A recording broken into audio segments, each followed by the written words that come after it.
अस्सलाम वालेकुम, मैं हूं मरियम नवाज और आज तारीख है 22 अक्टूबर 2024।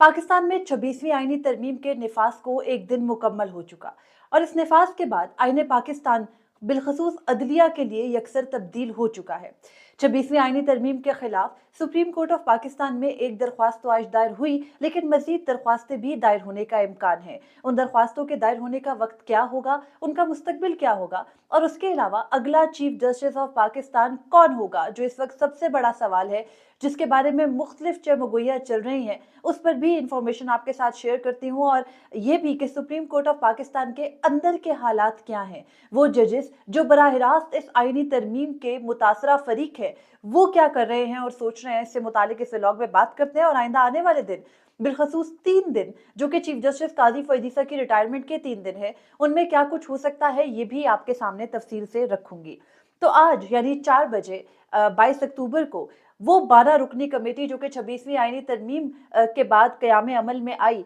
जिसने के बैठकर अगले चीफ जस्टिस ऑफ पाकिस्तान का तयन करना है। यानी इससे पहले जो चीफ जस्टिस बिल्कुल पुरसकून अंदाज में अपने इख्तियारात छोड़ देते थे और अगले चीफ जस्टिस का तकर्रुर हो जाता था, उसको भी पार्लियामेंट के अंदर अब एक सवालिया निशान बना दिया गया है। और अब आइंदा से बाकायदा 3 जजेस की, कम अज कम सीनियर तरीन 3 जजेस की आपसी लड़ाई हुआ करेगी कि कौन बनेगा चीफ जस्टिस ऑफ पाकिस्तान। तो ये जो पूरी लड़ाई या एक इम्तिहान या आप कह सकते हैं कि एक दौड़ में लगा दिया गया है जजिस को, उसके बाद पहला तो नतीजा आज निकलना है कि किसने परफॉर्मेंस बहुत अच्छी रखी। बहुत से लोग, मैं इसको गलत इन्फॉर्मेशन तो नहीं कहूंगी अक्सर, लेकिन बहुत से लोग तकिया कर रहे हैं जस्टिस अमीनुद्दीन खान के नाम पे। Justice Aminuddin Khan supreme court of Pakistan में इस वक्त सीनियरिटी पर चौथे नंबर पर है। और जस्टिस अमीनुद्दीन खान को अगर आप बाकी जजेस के मुकाबले में, क्योंकि अब उस कमेटी ने बैठकर बहुत कुछ देखना है, उस कमेटी के अंदर जिसमें कि 8 सेनेटर्स हैं, उसकी कंपोजिशन भी आपके सामने एक मरतबा बता देती हूँ, और 4 कौमी असम्बली के मेंबरान हैं। उन्होंने बैठकर सिर्फ ये तयन नहीं करना होगा कि अगला चीफ जस्टिस हमें कौन सा सूट करता है, उन्होंने ये भी देखना होगा कि उस चीफ जस्टिस की काबिलियत क्या है, उसका टेम्परामेंट क्या है, उसमें उसका कंडक्ट क्या है, उसने फैसले कितने लिखे, उसके मुकदमात कितने निपटाए, उसके हाई कोर्ट के जज के तौर पर क्या परफॉर्मेंस थी, उसकी सुप्रीम कोर्ट के जज के तौर पर क्या परफॉर्मेंस थी। तो बात सियासत से बाहर होनी चाहिए थी। यही वो चीजें हैं जो तयन हुआ करती थी पहले। इसमें कोई शक नहीं है कि सीनियरिटी का असूल, जिसको बार बार एक अरसे तक चीफ जस्टिस काजी फैजीसा, उनके साथ मौजूदा वजीर कानून आजम नजीर तारड़ समेत बार काउंसिल पीटती रही, और आज वो अपने सीनियरिटी के असूल से हटकर एक जजेस के पैनल में से वो चॉइस कर रहे हैं, जिसको मैं कहूंगी कि इसका जो सेहरा है वो भी जस्टिस मंसूर अली शाह के सर सजता है। क्योंकि जब उन्होंने जुडिशल कमीशन के रूल्स बनाकर दिए, जिनको अभी जुडिशल कमीशन ने बाकायदा अपनाया नहीं है और मुमकिन तौर पर उन्हीं के दौर में अपनाया जाएगा, तो वो जुडिशल कमीशन के रूल्स में जस्टिस मंसूर अली शाह ने ही ये तमाम तर चीजें दर्ज की, गो के बहुत से स्टेक होल्डर्स के साथ मुशावरत के बाद दर्ज की, कि किसी भी शख्स के चीफ जस्टिस बनने के लिए सिर्फ सीनियरिटी को नहीं देखना चाहिए, बल्कि सीनियरिटी कम फिटनेस का असूल होना चाहिए। उसके अलावा उस शख्स की कॉम्पिटेंस भी देखनी है, उसने कितने फैसले लिखे, उसका टेम्परामेंट क्या है, चीफ जस्टिस के तौर पर, चीफ जस्टिस के ओहदे पर बतौर मुनसिफ वो रह भी सकेगा या नहीं। तो अब जिस कमेटी ने बैठकर आज चीफ जस्टिस का तयन करना है, उसमें जो सर फहरिस्त जिस शख्स का नाम है, उनसे इख्तलाफ की वजह मेरी तो इसलिए है कि वो मुसलसल वजीर दिफा हैं और हालात उनके ये हैं कि वो सिर्फ पाकिस्तान तहरीक इंसाफ पर तनकीद के सिवा कुछ भी नहीं करते। उनके अपने वजीर दिफा के तौर पर फौज पर कमांड क्या है? जो शख्स बैठकर नेशनल टीवी पर यह कहे कि फौज की अपनी पॉलिसीज हैं और उनका कोई कंट्रोल नहीं है, गो कि वो उनके मातहत आती है, उस शख्स की वजीर दिफा होने के बाद अब चीफ जस्टिस ऑफ पाकिस्तान चुनना कम अज कम मेरी समझ से बालातर है। मगर बहरहाल पार्लियामान है और पार्लियामान के मुंतखब नुमाइंदे हैं, हमें पता है कि उनकी नशिस्त कैसे उन्होंने जीती। तो ख्वाजा मोहम्मद आसिफ सर फहरिस्त हैं एमएनए में से, उसके बाद एहसन इकबाल साहब है, उसके बाद जो शाइस्ता परवेज मलिक साहिबा हैं, राजा परवेज अशरफ हैं पाकिस्तान पीपल्स पार्टी से, नवीद कमर साहब है पाकिस्तान पीपल्स पार्टी से, राना अंसर हैं एमक्यूएम से, गौहर अली खान जो कि चेयरमैन पाकिस्तान तहरीक इंसाफ हैं, फिर साहिबजादा मोहम्मद हामिद रजा जो कि चेयरमैन सुन्नी इत्तेहाद काउंसिल हैं। सेनेटर्स में से तो चारों ही वकला हैं और सुप्रीम कोर्ट ऑफ पाकिस्तान के सीनियर वकला हैं, और गो के किसी को आजम नजीर तारड़ साहब ना भी पसंद हो, जो भी उनसे इख्तलाफ से, लेकिन वो एक फौजदारी के मंचे हुए वकील हैं और उनकी वकालत पर किसी को शक नहीं हो सकता। फारूक एच नाइक हैं, आजम नजीर तारड़ हैं, नजरियाती तौर पर इख्तलाफात ज़रूर हैं, सभी से शायद सेनेटर सैयद अली जफर हैं और सेनेटर कामरान मुर्तजा हैं। तो ये 4 नाम मेरी नज़र में परफेक्ट नाम है इस कमेटी के लिए। लेकिन गौहर अली खान साहब भी ठीक है, वकील हैं। बाकी जो तमाम तर रखी गई है कमेटी, उसमें जो पार्लियामेंटेरियंस है, नवीद कमर साहब का मैं इख्तलाफ नहीं कर सकती, ठीक है। राजा परवेज अशरफ साहब अगेन, खैर आगे चलते हैं। इन मेंबरान ने बैठकर आज शाम 4 बजे ये तय करना है कि अगला चीफ जस्टिस कौन होगा। उनके सामने आईने पाकिस्तान यानी 26वीं आईनी तरमीम के बाद जो नाम है, उनमें सरे फहरिस्त है जस्टिस सैयद मंसूर अली शाह, दूसरे नंबर पर हैं जस्टिस याया अफरीदी और तीसरे नंबर पर हैं दूसरे नंबर पर जस्टिस मुनीब अख्तर और तीसरे नंबर पर जस्टिस याया अफरीदी। मैं समझती हूँ कि 26वीं आईनी तरमीम जिस एक शख्स की वजह से लाई गई, उस शख्स का नाम जस्टिस मुनीब अख्तर है, जिनको रास्ते से हटाना मकसूद था, क्योंकि ऐन मुमकिन है, और ये बात इतलात भी है, ये खबर के तौर पर आपके सामने रख रही हूँ, गो कि अब खबरों के ऊपर से ईमान इसलिए उठता जा रहा है और अपनी सोर्सेज के ऊपर से भी, कि गुज़िश्ता चंद रोज से जो कुछ कहा गया उसमें हावी आ गई मिलिट्री इस्टेब्लिशमेंट की सेटलमेंट। तो उसके बाद भी अब ये कहना कि वो अपने मनमाना चीफ जस्टिस नहीं लगाएंगे, क्योंकि जस्टिस मंसूर अली शाह से जब राब्तों की कोशिश की गई तो उन्होंने रिस्पॉन्ड नहीं किया, उन्होंने जवाब नहीं दिया। और ऐसे शख्स को जो उनके बराह रास्त राब्तों का जवाब ना दे, उसको चीफ जस्टिस ऑफ पाकिस्तान बनाने से पहले 100 मरतबा सोचा तो जाएगा। लेकिन 26वीं आईनी तरमीम के बाद वैसे ही चीफ जस्टिस ऑफ पाकिस्तान के हाथ पैर बांध दिए गए हैं। तो मैं समझती हूँ इस ओहदे पर अब कोई भी हो, वो बराह रास्त या आप कह सकते हैं कि इनडायरेक्टली,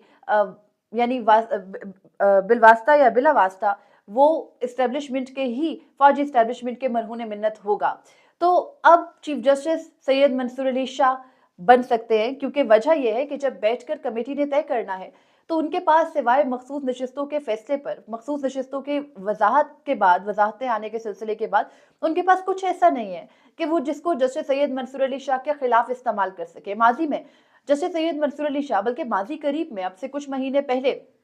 इसी मुस्लिम लीग नून के काफी जो है वो जाने माने थे, यही जस्टिस सैयद मंसूर अली शाह हैं जिन्होंने 62(1)(f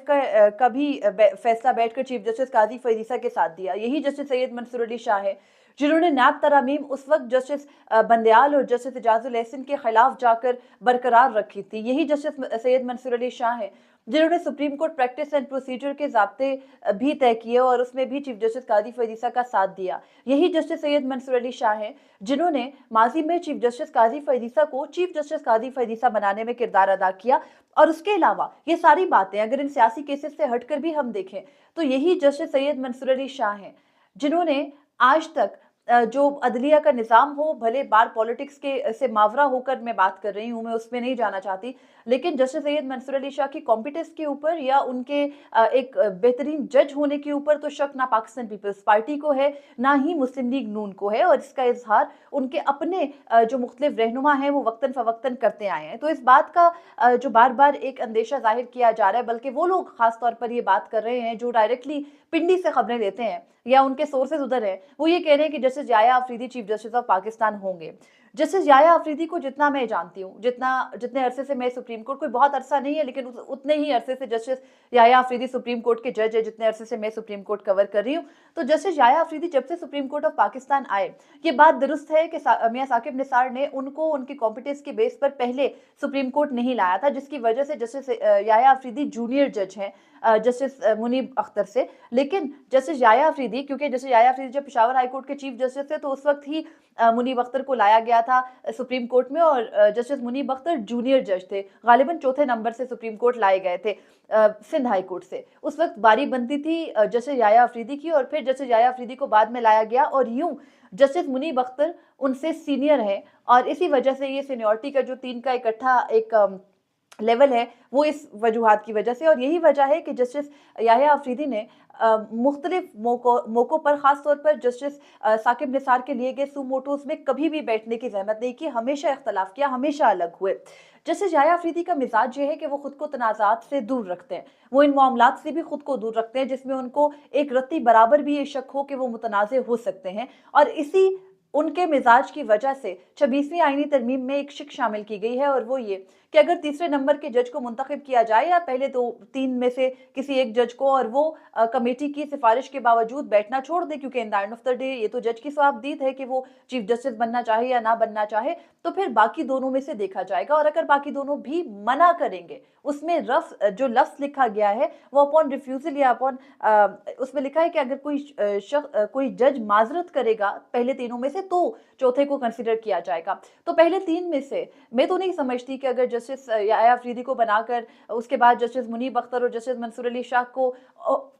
ऑफर की जाए, जो कि सेकंड ऑप्शन के तौर पर भी जस्टिस मंसूर अली शाह होंगे, तो वो माजरत करेंगे। फिर कहीं जाकर जस्टिस अमीन का नाम आता है, तो मैं जस्टिस अमीनुद्दीन खान के नाम पर मुत्तफिक नहीं हूं। जहां तक बात रही आईनी बेंच के सरबराह की, एक ऐसे शख्स को जिनका नाम जस्टिस अमीनुद्दीन खान है, उनको आईनी बेंच का सरबराह किस बुनियाद पर बनाया जाएगा? क्या इस बुनियाद पर बनाया जाएगा कि जस्टिस अमीनुद्दीन खान ने बहुत फैसले लिखे हैं? जवाब नफी में है। क्या जस्टिस अमीनुद्दीन खान ने बहुत बड़े बड़े केसेस की सरबराही की है? क्या आज तक उनका कोई कंडक्ट वाजे भी हो सका है आईनी मुकदमात में? तो ये सब नहीं है। अगर आप कोई सुप्रीम कोर्ट की वेबसाइट पर जाकर देखें, तो आपको जस्टिस अमीनुद्दीन खान के कोई बहुत ऐसे जजमेंट्स नजर नहीं आएंगे जो आउट ऑफ द बॉक्स है। इनफैक्ट बहुत ज्यादा जजमेंट्स हैं ही नहीं। और उनका हाल ये है कि वो किसी वकील से कोई बहुत जैसे होता है कि एक जज किसी वकील को मुश्किल में डाल देता है। हमने लाइव ब्रॉडकास्ट में देखा, अगर किसी ने नहीं देखा तो वो सुप्रीम कोर्ट की वेबसाइट पर जाकर देख सकता है। आपको मुताद्दिद फुल कोर्ट्स में वो खामोश बैठे नजर आएंगे। ऐसा नहीं है कि एक जज के सवालों से उसकी कॉम्पिटेंस जज होती है, लेकिन एक शख्स का टेम्परामेंट, एक जज का टेम्परामेंट उसके फैसलों से जरूर नजर आता है, उसके फैसलों से उसकी कॉम्पिटेंस झलकती है। तो वो जाकर जरूर आप सुप्रीम कोर्ट की वेबसाइट पर एक मरतबा देख लीजिए कि जस्टिस अमीनुद्दीन खान के क्रेडिट पर कितने हैं। बात रही जस्टिस मुनीब अख्तर की, मैं उनके हवाले से बात इसलिए नहीं करी कि मैं उनको वो वाहिद शख्स समझती हूँ जिनकी वजह से ये तमाम तर आईनी तरामीम की गई, जिनको रास्ते से हटाने का कोई और तरीकेकार नहीं मिला तो ये तरीका अपनाया गया, जिनको रास्ते से हटाने का कोई और तरीकेकार नहीं था तो टेन्योर को 3 साल फिक्स किया गया चीफ जस्टिस के, ताकि उनकी बारी ही ना आए। तो इस तरह से ये, पर खैर एक चीज जो हम सबको याद रखनी चाहिए, हर वो शख्स जो 26वीं आईनी तरमीम से बहुत मायूस है और जिसको लगता है कि शायद सिस्टम कोलैप्स कर गया, पाकिस्तान ने बदतरीन आमरीत देखी है, पाकिस्तान ने बदतरीन फिस्तायत देखी है, पाकिस्तान ने इसी साल में शायद वो जबर देखा रियासत का जो इससे पहले नहीं देखा। लेकिन ये मुल्क कायम है और कायमो दायम है और चल रहा है, और हम सबको ये उम्मीद करनी है कि आइंदा आने वाले दिनों में इससे बहुत बेहतरी हमें नजर आ सकती है। क्योंकि पार्लियामेंट की in the end of the day इस बात पर जरूर सवाल उठाया जा सकता है कि जिस तेज तरीन तरीके से, जिस मुतनाज़ तरीके से, जिस गैर आईनी तरीके से ये आईनी तरमीम की गई, उसके बाद उसके कंडक्ट के ऊपर, बदनीयती के ऊपर सवाल तो उठते हैं, क्योंकि ये आईनी तरमीम जो आइन साज हैं उन्होंने नहीं की, बल्कि हमें भी पता है कि बराह रास्त फौजी इस्टेब्लिशमेंट की वजह से हुई। और इस वक्त 26वीं आईनी तरमीम करने का मकसद ये है कि एक बुनियाद रखना, उसके बाद 27वीं 28वीं आईनी तरमीम करना। लेकिन ये पाकिस्तान है और यहाँ पर कुछ भी हतमी नहीं होता, हर गुजरते दिन के साथ डेवलपमेंट्स कुछ और होती हैं। तो देखना है कि किस तरीके से निज़ाम आगे चलता है। मौजूदा हुकूमत अपनी जो एक आप कह सकते हैं कि अपनी सर्वाइवल के लिए, अपने बका के लिए ये सब कुछ कर तो रही है, लेकिन कब तक उनकी बका रहेगी, क्योंकि एक कमज़ोर हुकूमत है और मखलूत हुकूमत है। तो अब ये देखना है कि आइंदा आने वाले दिनों में होता क्या है। इसके अलावा एक और अहम तरीन चीज़ जो आज ही के दिन में तय होगी, एक तो वो ये है कि चीफ जस्टिस कौन होगा, लेकिन उसके अलावा ये भी है कि पाकिस्तान तहरीक इंसाफ, जिसके हवाले से ये खबरें आ रही हैं कि PTI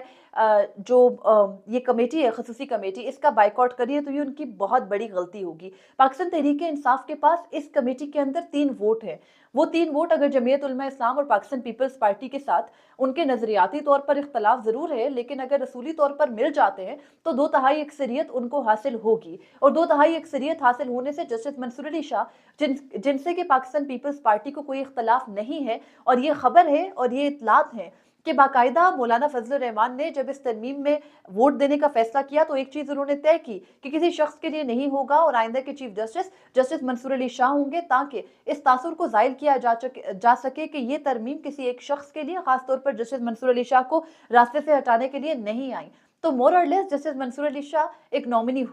होंगे चीफ जस्टिस ऑफ पाकिस्तान के लिए, एक स्ट्रॉन्ग नॉमिनी, और वो अगले चीफ जस्टिस भी होंगे। अब तक की इतलात यही है, और हम देखते हैं कि शाम के बाद तक सूरत हाल क्या तब्दील होती है। मजीद आपसे ये बात करनी थी कि सुप्रीम कोर्ट के अंदर तासुर क्या है। सुप्रीम कोर्ट ऑफ पाकिस्तान के अंदर काफी परेशानी है, क्योंकि जस्टिस अमीनुद्दीन खान ने पिछले एक साल में चीफ जस्टिस कादिर फैज़ के साथ बैठकर अपनी सीवी मुकम्मल तौर पर पेश की है। और चीफ जस्टिस कादिर फैज़ की मेहनत पर भी पानी फिर जाएगा अगर जस्टिस अमीनुद्दीन खान को फौरी तौर पर कोई ओहदा ना मिला, क्योंकि फौरी तौर पर कोई ओहदा ना मिलने के बाद जो चीफ जजेस हैं जो उनके मुकाबले में है, उनसे गो के उनका कोई मुकाबला कॉम्पिटेंस पे एक बेहतरीन जज होने के तौर पर जैसे बाकी जजेस हैं उनके साथ तो जस्टिस अमीनुद्दीन खान का कोई मुकाबला है नहीं। लेकिन अब ये देखना है कि इन दिनों में होता क्या है। जजेस आपस में सवाल जवाब